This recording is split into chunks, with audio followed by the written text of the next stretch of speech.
بات درمیان میں عرض کر دوں،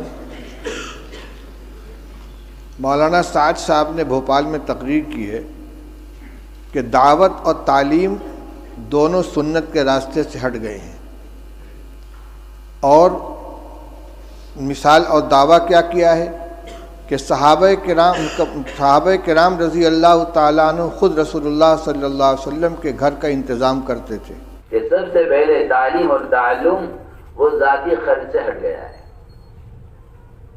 ذاتی کمائی سے۔ جب ذاتی کمائی سے ہٹ جائے گا تو پھر معلم متعلم دونوں کا مجاہدہ ناقص ہو جائے گا۔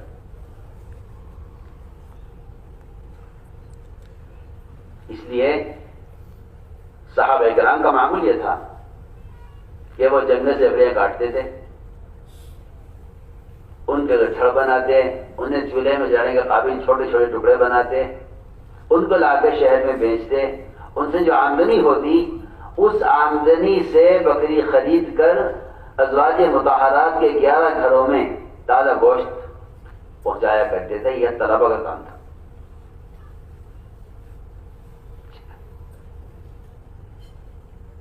یہ طلبہ کا کام تھا۔ ہمارا ایک معلم ہے، ہم اس کے 11 گھروں میں گوشت پہنچانا ہے تازہ روزانہ۔ آپ اس اندازہ کیجیے کہ طلبہ اپنے اخراجات کا بوجھ نہیں ڈالتے تھے مدرس پر، بلکہ مدرس کی 11 بیویوں کا بوجھ خود اٹھاتے تھے۔ جی فقال رسول اللہ صلی اللہ علیہ وسلم من يضم او يضيف هذا۔ ایک بات درمیان میں عرض کر دوں، مولانا سعد صاحب نے بھوپال میں تقریر کی ہے کہ دعوت اور تعلیم دونوں سنت کے راستے سے ہٹ گئے ہیں، اور مثال اور دعویٰ کیا کیا ہے کہ صحابہ کرام رضی اللہ تعالیٰ عنہ خود رسول اللہ صلی اللہ علیہ وسلم کے گھر کا انتظام کرتے تھے۔ یعنی طالب علم کی یہ ذمہ داری ہے کہ وہ استاد کی کفالت کرے۔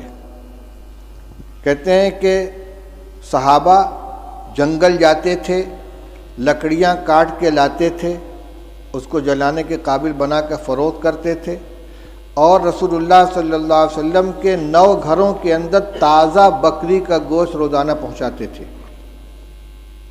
یہ ہے یعنی بحیثیت استاذ کے کہ یہ شاگرد تھے اور استاذ کے گھر میں تازہ روزانہ بکری کا گوشت پہنچاتے تھے۔ اور ہم جو روایت پڑھ رہے ہیں اس میں کیا مل رہا ہے؟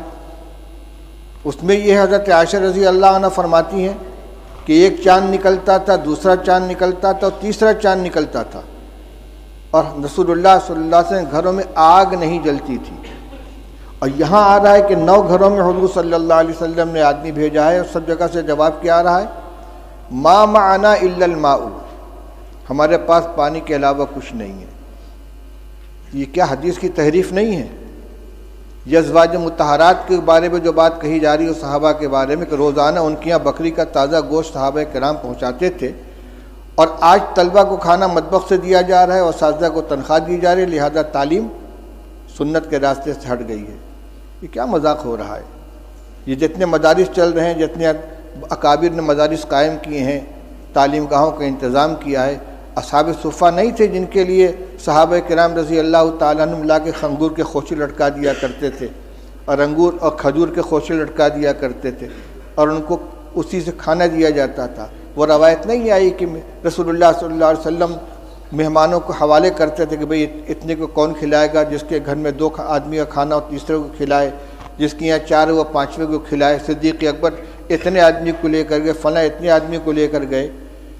اور حضور صلی اللہ علیہ وسلم کے ساتھ جو تعلق تھا صحابہ کرام کا، وہ صرف استادی و شاگردی کا تھا کہ اس کو اور صحابہ کرام رضی اللہ تعالیٰ عنہ خود پیٹ پر پتھر باندھتے تھے، رسول اللہ صلی اللہ علیہ وسلم بھی پیٹ پر پتھر باندھتے تھے، 2 باندھتے تھے۔ لہذا یہ کبھی اتفاق سے کوئی جزیہ پیش آ جائے اس کو دائمی معمول بنا کر پیش کرنا، یہ جو تحریف ہے کہ سنت کے راستے سے مدارس ہٹ گئے ہیں، نہ دعوت سنت کے راستے پر بچی، نہ تعلیم سنت کے راستے پر بچی ہے۔ کس قدر خطرناک چیز کا مطلب یہ ہے کہ عوام کو یہ سمجھا دو کہ مدرسے جو ہے سنت کے خلاف چلے جا رہے ہیں، لہذا عوام کا رشتہ مدارس سے بھی کٹ جائے اور علماء سے بھی کٹ جائے۔ یہ انتہائی خطرناک رجحان ہے جو اس کا مطلب یہ کہ سب کو باطل تنظیموں کے حوالے کر دیا جائے، ان کو نہ مدرسوں سے تعلق رہے گا عوام کا، نہ علماء سے تعلق رہے گا، پھر بھیڑیا آئے گا اچک کے لے جائے گا ان کو۔ اس پہ مجھے یہ یاد آیا کہ صحابہ حضور صلی اللہ علیہ وسلم نے ایک مہمان کے لیے گھروں کے اندر کہلوایا ہے، تو سب جگہ سے یہی شکایت آ رہی ہے۔ حضرت انس رضی اللہ تعالیٰ عنہ کی روایت پڑھ چکے ہو کہ بدبودار جس میں مہک پیدا ہو گئی تھی، ایسی چربی لے کر حضور کی خدمت میں پہنچے ہدیہ کے طور پر، اور کہتے ہیں کہ رسول اللہ صلی اللہ علیہ وسلم کی 9 ازواج مطہرات تھیں اور کسی کے گھر میں کھانے کو نہیں رہتا تھا۔ آپ نے وفات کے وقت 30 سا جو یہودی سے ادھار لیا ہے، اپنی ذرا اس کے پاس آپ نے رکھی ہے۔